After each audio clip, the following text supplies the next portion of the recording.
Welcome to a special episode of the Biology of Absurd Arena. Today we'll be looking at, rather than a series of creatures, we'll be taking a look at one specific fighter. The Tetheract, the flying turtle from Asia, found around Russia, some parts of Korea, rarely have been sighted in Japan, and one has even been found in Germany. However, you're mainly going to find them in places like Russia and Siberia, where they share their territory with the Siberian tiger, which managed to stay around.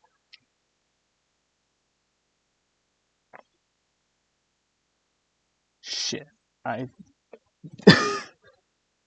Well, there we go. Okay. So the Tetheract is a part of a family of turtles called the Teratochellidae, which literally means monstrous turtle. There are only two extant species in this family, both in different genuses.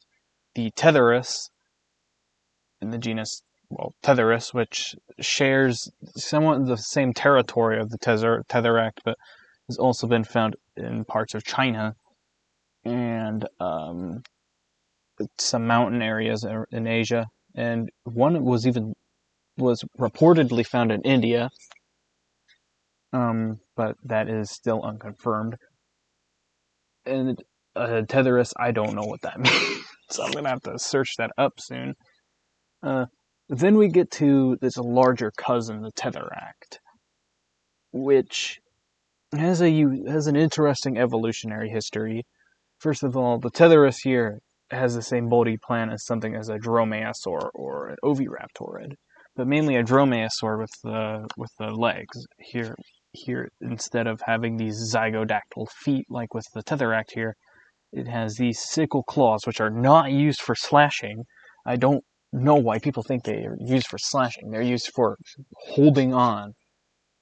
And then what the Tethurus will do is it'll ram that beak into whatever it just caught, and then, yeah, it's not going to be a good time. The Tetheract has these talons here that uses to pierce or puncture, or they're used similar to how a bird of prey will use them, which is the ecological niche that the Tetheract fills. And again, remember, these are turtles. These are not dinosaurs. These are not theropods. These are not even the weird, goofy-ass neo-archosaurs that live in this futuristic timeline, which, again, the Neocene is basically an alternative speculative timeline where non-avian dinosaurs never went extinct, but mammals decided, screw it, we're going to evolve anyways. And then new lineages like the Neo-Archosaurs came around and ruined everything. Ow. Just got a bag lip on me. How's that hurt? Anyways. Shoot, I guess I'm going backwards.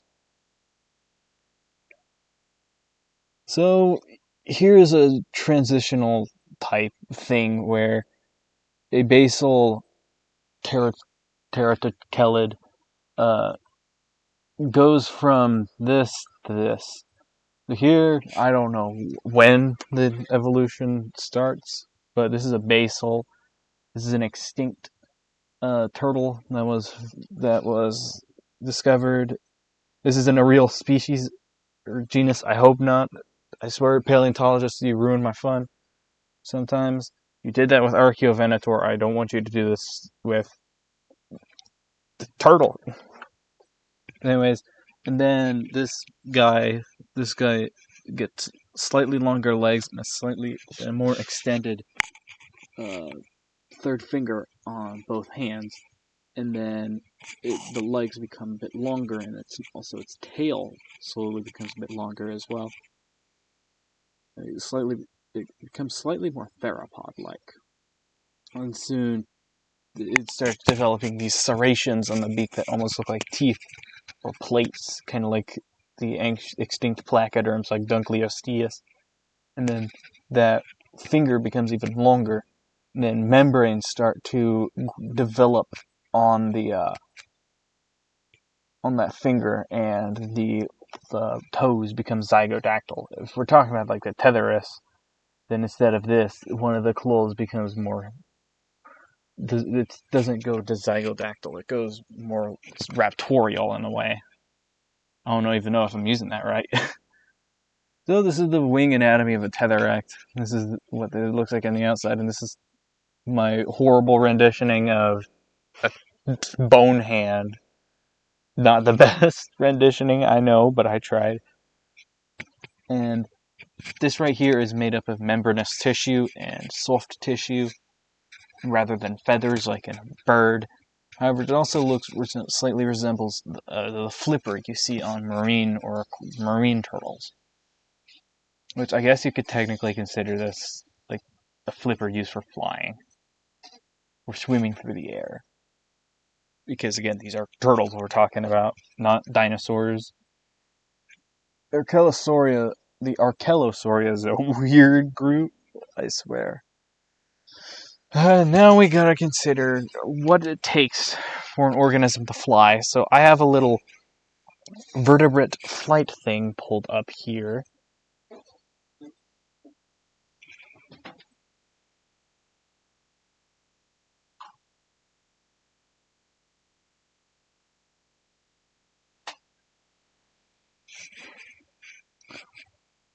And essentially what this does is this page goes over drag, lift, and thrust on an animal, which are all things that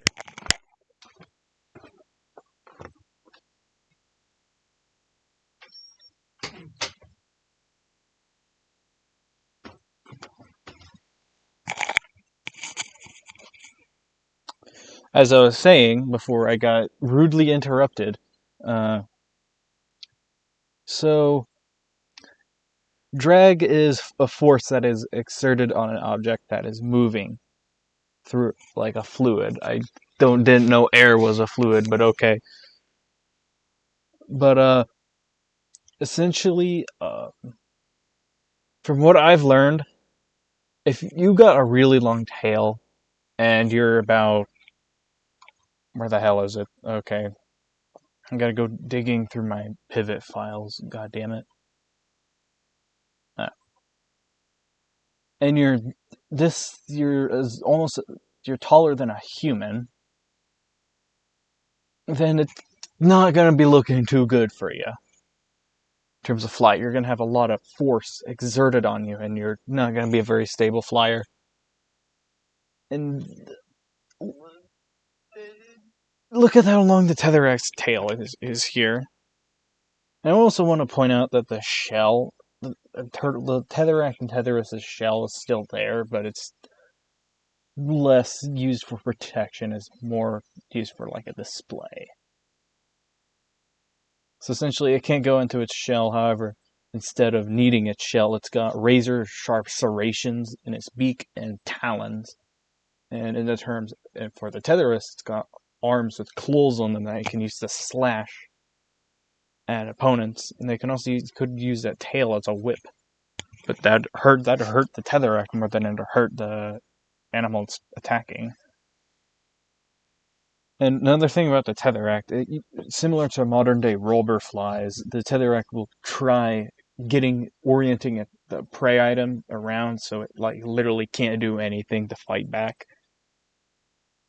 Or sometimes it'll use that beak and just clamp it around the victim's head. Sometimes it'll rip the head off because, well, once you don't have your head, you literally can't do shit to it. So, like, what's the point? By the way, these things don't exist. I just want to point that out. This is just speculative evolution at its finest here. Thrust is it's present in true flyers, but For an organism with thrust, it has to be flying at a steady speed in a completely horizontal direction. And it must generate enough force to equal the drag forces on it. So as you can see there, the Tetheract's neck is kind of longer than the tail, which could theoretically balance things out here. However, I don't know, man.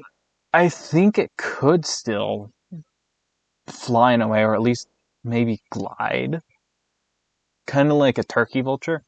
However, the neck and the tail are a little bit too long. However, they're almost the same length, so I guess theoretically it's got enough thrust and drag to support this. This entire chart is confusing. Oh.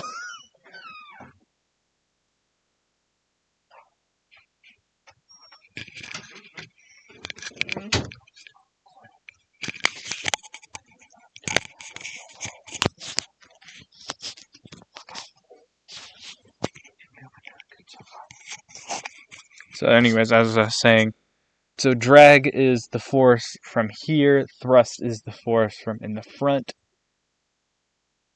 I'm gonna hurt my brain if I keep thinking about how maybe this thing could still fly. Lift is directed upward to the opposing weight of the animal that is pulling it down onto Earth, which is the definition of it. So, like in true flyers, for example, bats, birds, pterosaurs.